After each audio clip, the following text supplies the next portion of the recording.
partially transcribed. The National Broadcasting Company presents Earl Stanley Gardner's A Life in Your Hand. What was she wearing? Was the door open? Where was the weapon? Listen while we place A Life in Your Hands. You never know when you step from the safety of your home when you may witness a violent death and be called upon to testify as to what you saw and heard. Murder is a dark enigma that strikes fear into the heart of man. Strange, baffling, mysterious. But the darkest crime one man can invent, another man can unravel. Such a man is Jonathan Kegg, created by Earl Stanley Gardner, the world's most popular writer of mysteries, creator of Perry Mason and many other outstanding characters. Here's your key, Mr. Kegg. Room 102. Thanks, Jim. I can always count on you to remember my room number. I guess so. It isn't often we have famous people staying at this hotel. How come you stay in a little town like this when you could go to someplace important? Well, when I'm on a vacation, Jim, I like to take it easy. Lie in the sun, swim, eat good meals, and relax. Most of all, I like to avoid crowds. I bet you like to get away from crime, too, don't you? Yes, Jim, but I've found, much to my dismay, that no matter where you go, crime is not far away. You never know when or where violence will strike, or when you'll suddenly become a witness to a crime and be called upon to testify as to what you saw and heard. Even now, somewhere nearby, there may be a crime in the making.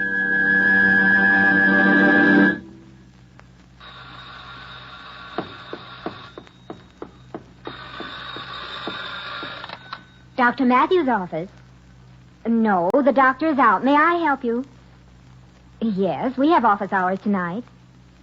Oh, you'd like your eyes examined? Yes, we can take you at 7. Your name, please. Mrs. Selinger? Thank you for calling, Mrs. Selinger. We'll see you tonight. Bye. What are you doing here? Dr. Matthews isn't in. I know. That's why I came. Why don't you leave me alone? How many times have I told you I don't want you around? My dear Miss O'Connor, being the owner of this building gives me every right to be here. Don't you dare come near me. I just want to talk to you. I wouldn't think of touching a hair of your innocent head. Don't forget, I know all about your pretty past. Take your hands off me. Don't pull that coy act on me. You let me go. Bite me. I'll teach you. Liz! Crane, get away from her. Well, Sir Galahad the dentist to the rescue. We're just having a little fun. This is the first time she's objected. You ought to be killed. Those are harsh words. Liz, are you all right? Yes, Paul. Please get him out of here. Crane, you get out of here. Temper. Your fair damsel isn't hurt, and she's not so fair. Get out. It's hardly the way to talk to a man you owe $15,000. You get your money, I'm sure I will. The next payment is due Tuesday. Either you pay or out goes your precious equipment. I don't know why Beggars can't be choosers. I haven't had so much fun in years. Ah, the illustrious Dr. Matthews. What do you want here, Crane? Maybe your rent. I paid it yesterday. David, he's been bothering Liz. I have to get back to my office. I left a patient in the chair. Are you out of your mind, Crane?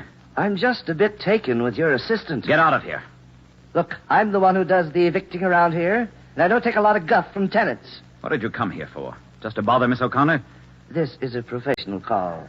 I want my eyes examined. Why don't you go to someone else? Because you're the best. I'll be here at 7. We have an appointment for 7. You'll take me first. You'll always consider me first. All right. Come at 7. I'll put drops in your eyes. By the time they take effect, maybe the other examination will be finished. Count the minutes, Miss O'Connor, until you see me again. How long has he been bothering you? Months. I haven't said anything. He could ruin me. He knows all about Paul and me. If it got back to Paul's wife, he'd lose his practice. It's none of my business, but you're playing with fire. No, it's none of your business. Oh, I'm sorry, Dr. Matthews. On edge, I guess. Oh, one of your earrings is on the floor. Oh. Here. Thanks. Good heavens, Liz. Was he so rough that he knocked an earring off? No, I always take one off when I answer the phone. These dangle kind get in my way. What What are we going to do, Doctor? I mean about Crane. I don't know. But something has to be done.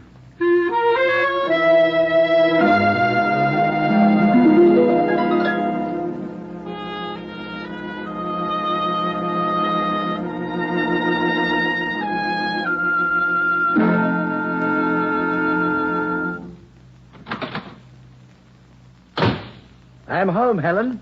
And only an hour late for dinner. Who's the girl this time? Does my being late always have to involve a woman? Being you, it always does.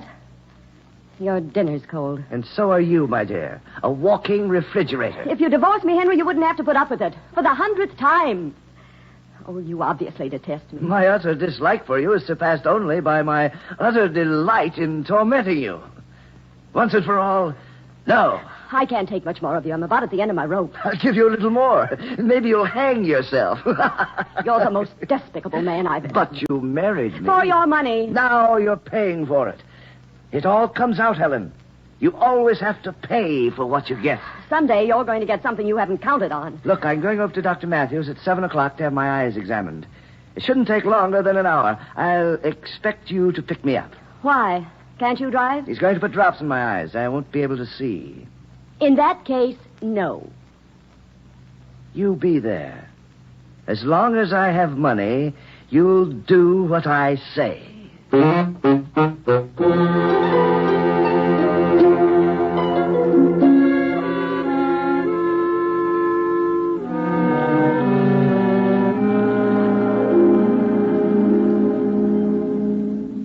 Good evening, Mrs. Salinger. Good evening. The doctor will be right with you. Oh, isn't he here yet? Oh, he's in the treatment room. I've never had an examination before. He won't put anything in my eyes, will he? Yes. Will it hurt? Will I be able to see? Oh, there's nothing to become alarmed about. The drops are merely to dilate your pupils so the doctor can better test your eyes. Oh, your sight may be hazy for a while, but you don't have anything. Mrs. Salinger, will you come in, please? Oh, thank you, Doctor. Now, if you'll sit in this chair. Yes. Now, lean back. Please look up at the ceiling, Mrs. Salinger. That's it. There. Oh. Cold, isn't it? Yes. Now, look up. There. All finished. Just close your eyes. It'll only be a few minutes. I'll be back. Thank you, Doctor. Paul, are you working tonight? I want to be right across the hall if you need me. No telling what that fool Crane might try. He won't try anything tonight. I know. How can you be so sure? He wouldn't dare while I'm in the office. But you have another patient. That means you'll be in the other room most of the time. Don't worry. I'm putting drops in his eyes.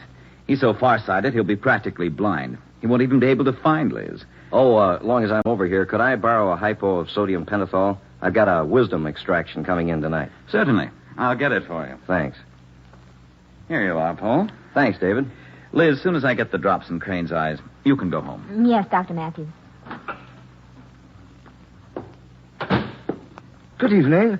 I hope I haven't kept you waiting. I'll be across the hall, Liz. Oh, I see you're here to protect your, interests. You try one more trick like this afternoon, and I'll beat you to a pulp. No, you won't.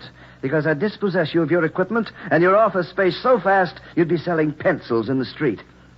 I'm not afraid of you, Dr. Moore, because I have you right where I want you. Under my thumb. You go to blazes. The age-old battle of love versus career. Shall we proceed, Dr. Matthews? I'm ashamed to even treat you. Careful, your ethics are showing. Ethics should never show. Isn't that right, Miss O'Connor? I don't know what you're talking about. You've never let them color your life. Don't protest, please. I've followed your career, rather your past. Very revealing. I'm sure Mrs. Paul Moore would find it fascinating. Either you shut up and let me start the examination, or... Or what, Doctor? If someone doesn't kill you someday, it will be a miracle. Blow the other way, please. You must have had onions for dinner. Come on, Crane. Into the side room. Sit here. Now, look up. Oh. The other eye. Look up. Hey, that's cold. Sit here till I get back. Mrs. Salinger, you may open your eyes. Just lean your head back on the headrest. There. Let me take a look. I want to be sure the drops have taken effect. Mm-hmm. Just sit here a while longer and look into those lenses. It's a refractor. I want you to get used to it. Now, please excuse me. Oh, of course, Doctor. Liz, you can go home now. Where are you going? Down to buy some gum. I have enough change. I'm ready to leave. Don't forget to turn the sterilizer off. I won't. Good night. Good night. See you in the morning. Thanks for staying down.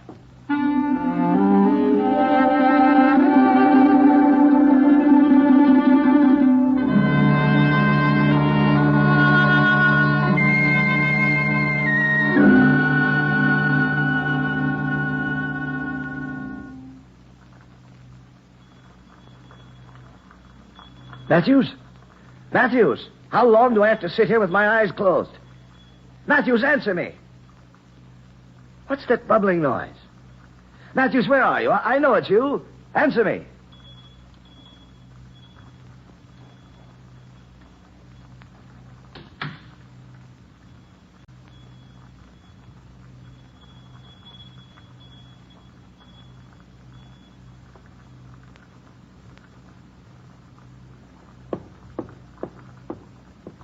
Where is everyone? Dr. Matthews? Henry? Oh, there you are. Henry, how soon will you be finished? I've got to go over to... Henry? Oh! Henry! Liz, what is it? Liz? Oh, Mrs. Crane. It's Henry. He's been stabbed.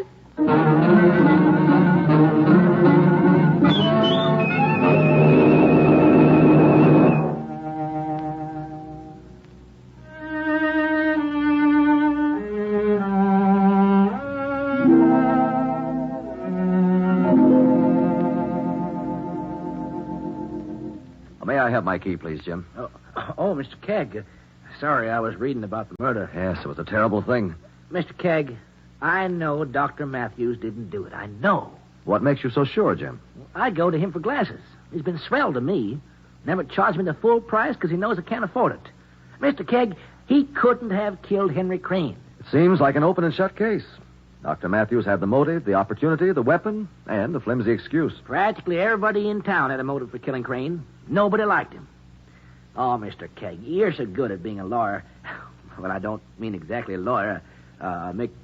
Amicus curiae? Yeah. Well, what does it mean? Well, amicus curiae, literally translated, means friend of the court. An amicus curiae works neither for the prosecution nor the defense, only in search of the truth. I cross-examine witnesses. Why aren't there more like you? Well, you see, you don't get paid for it, Jim.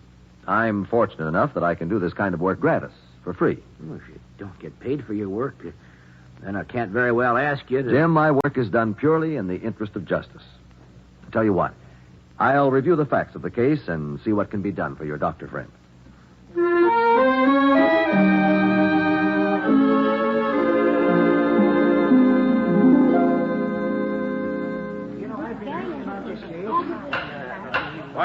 Quiet, please. Your Honor, there are certain weaknesses in the evidence against Dr. Matthews.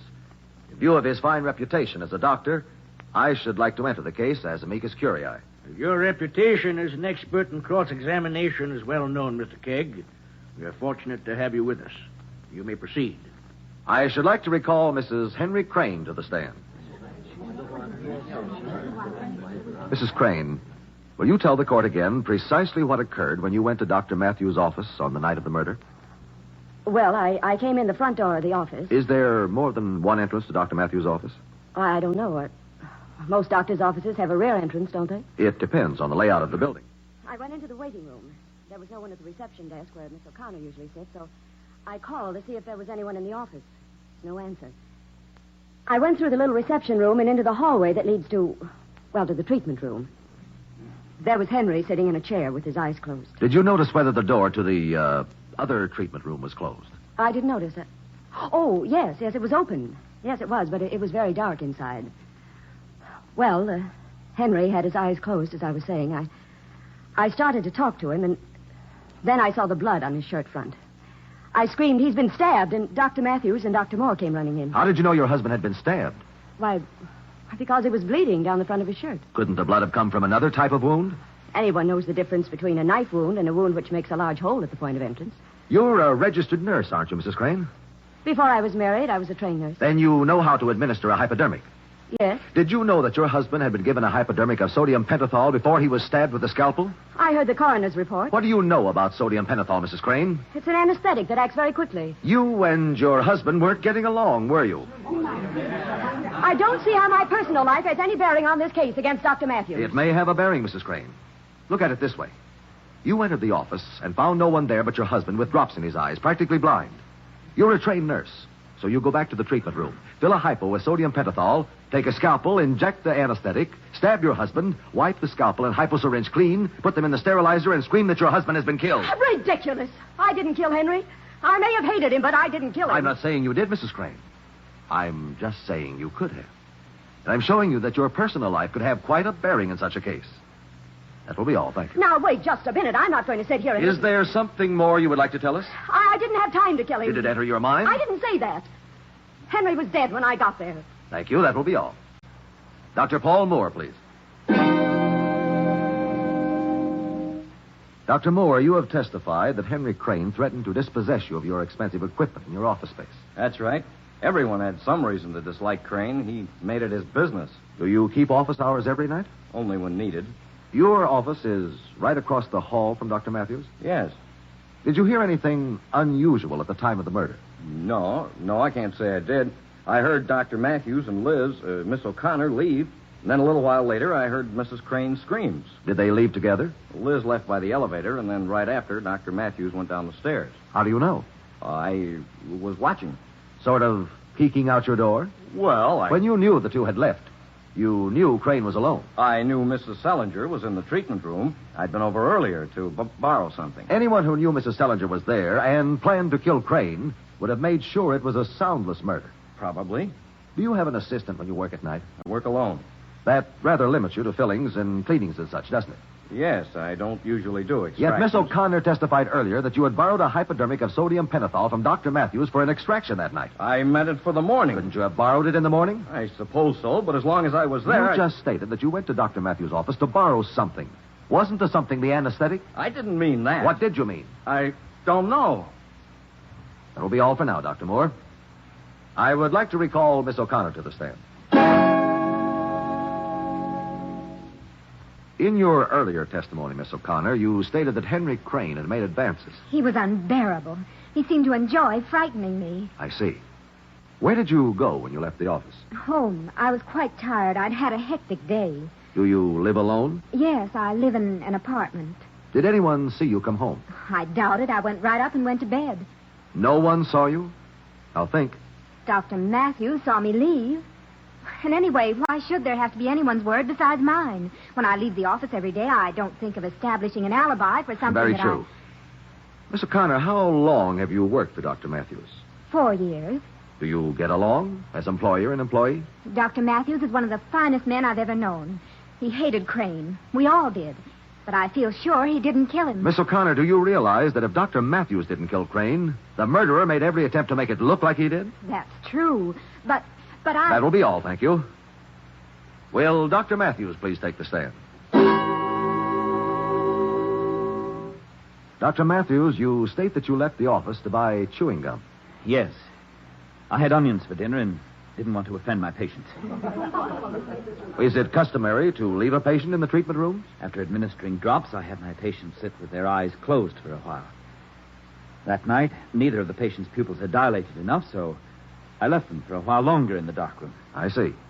Where did you go for the chewing gum? There's a little old man who runs a candy stand on the floor below. Did the man recognize you? He wasn't there. I waited a few minutes.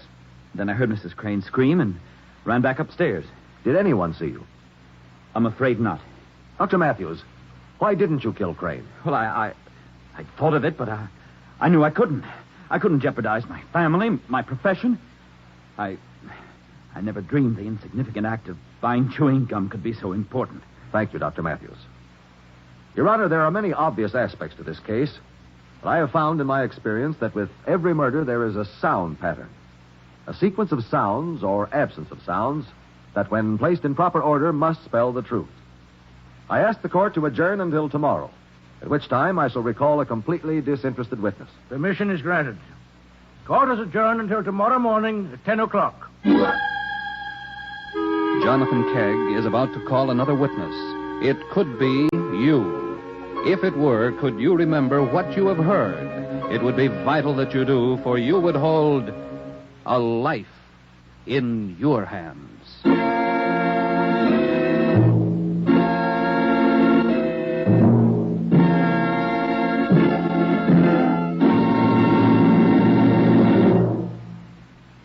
To build our strength against possible aggression, we must equip our armed forces with the weapons of war. And at the same time, in order to defeat inflation, we must produce adequate supplies of civilian goods. There's only one way to meet this double challenge, and that's by turning out more goods and services for every hour we work. Remember, the better we produce, the stronger we grow.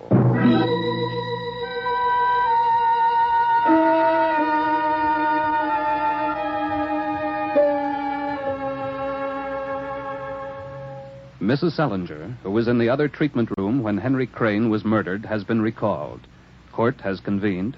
Jonathan Kegg commences his cross-examination. Mrs. Selinger, I understand from a review of the records that you have already been called in this case. Yes, Mr. Kegg, but I couldn't be of any help. What makes you so sure? Well, as you know, the pupils of my eyes had been dilated, and I was in a dark room sitting behind a big machine. I couldn't possibly see anything.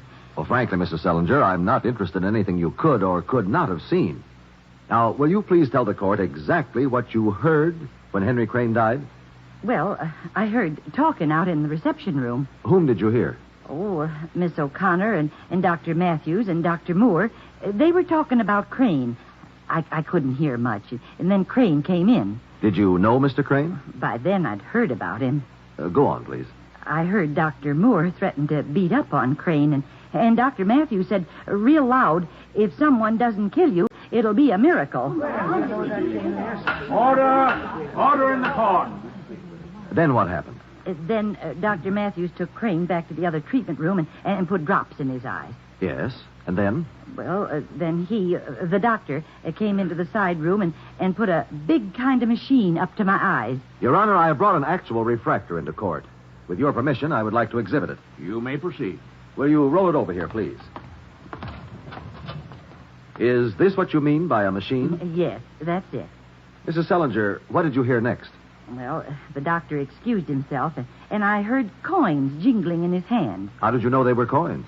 Why, I heard them. But you couldn't see them. Well, no, I couldn't. But I know they were. I heard Dr. Matthews tell Miss O'Connor he was going to buy some chewing gum. And then? Well, Miss O'Connor said she was ready to leave. I heard her high heels clicking. It was real quiet. And then I heard a bubbling sound. Crane called out to ask what the noise was. I started to tell him that the doctor was out, but then I heard the jingling of coins, so I guess the doctor must have come back. Did you hear footsteps? No, none. Had you heard Dr. Matthews' footsteps before? No, he was wearing rubber-soled shoes. What did you hear after that? Well, I heard this jingling some more, and the bubbling, and then a metal click. The jingle was real faint then. I see. Was this jingling sound constant? It was in, spurts, like the coins were in his pocket when he walked. Then the sound pattern went like this. A bubbling sound in the background, a sporadic jingle, loud, then faint, then loud, then faint, then a metallic click, and then the jingle became louder, then faded. There was silence except for bubbling. Yes, that's right. Your Honor, I would like to place the refractor up to Mrs. Selinger's eyes. I have asked each of the people involved to wear exactly what they wore on that night. With your permission, I would like each to walk by Mrs. Selinger. Also, I have brought a sterilizer, which is now boiling. Now, Mrs. Selinger, I'll bring the refractor up to your eyes. There. First, I would like you to come forward. Would you please remove your shoes and walk past the witness? This is ridiculous.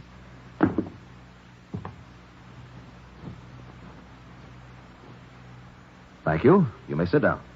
And now, you, please. Quiet, please. There must be absolute quiet. My Phi Beta Kappa key hitting my keychain. Is that the sound you heard, Mrs. Selinger? No, it wasn't. That'll be all, Dr. Moore. Here, please. Here's some change. Will you put it in your pocket, please? And now just walk past Mrs. Selinger. Now, think carefully, Mrs. Selinger. Was that the sound you heard? Well, I'd like to hear it again. Of course. But first, I'd like another person to walk by. Will you please take off your shoes? Yes, Mr. Kegg. Before you start, what were you wearing on the night of the murder? I had on this flannel suit. High heels? I always wear heels. And jewelry? Of course.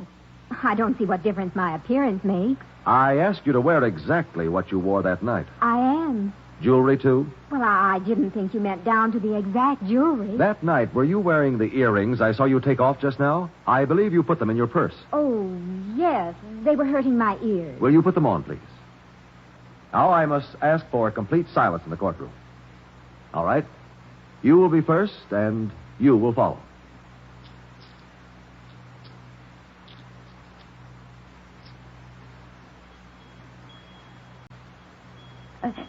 That's it. That last one, I'm sure. The coins. Yes, the coins. That last sound you heard was the jingling of Miss O'Connor's dangling earrings. Oh, no. After appearing to take the elevator downstairs, you, Liz O'Connor, went back into the office, past Crane and Mrs. Selinger, filled the hypodermic, took a scalpel, gave Crane an injection, and stabbed him. You then wiped the instruments and put them in a sterilizer. Hence the metallic click of the lid heard by Mrs. Selinger. You then left by the back door. Thanks to Mrs. Selinger's testimony to her keen perception, we now know it was you who came back to the office that night. I knew all along I couldn't get away with it. But I'm not sorry, Mr. Kegg. I'm not sorry.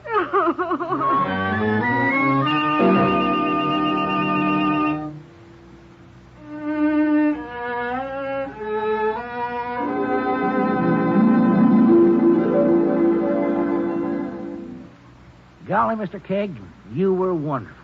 How'd you get on the track of Liz O'Connor? Jim, if Matthews weren't guilty, then the jingling sound must have come from some wearing apparel. Miss O'Connor's choice of clothing is quite extreme.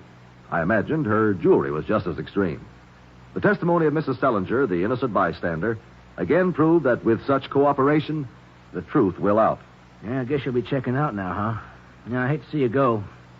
Guess your vacation was kind of ruined. Thank you, Jim. But my stay wasn't ruined. Well, I hope I see you again soon. Goodbye, Jim. Bye, Mr. Kegg, and thanks.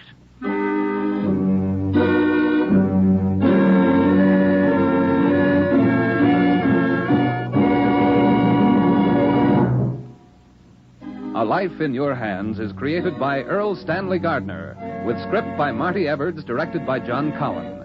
Jonathan Kegg is played by Carlton Cadell, with musical effects by Adele Scott, conducted by Whitey Berquist. Engineering by Bill Knight. This has been a partially transcribed Bell production. And this is George Stone extending a cordial invitation for each of you to be with us again next week. This is NBC, the national broadcasting company.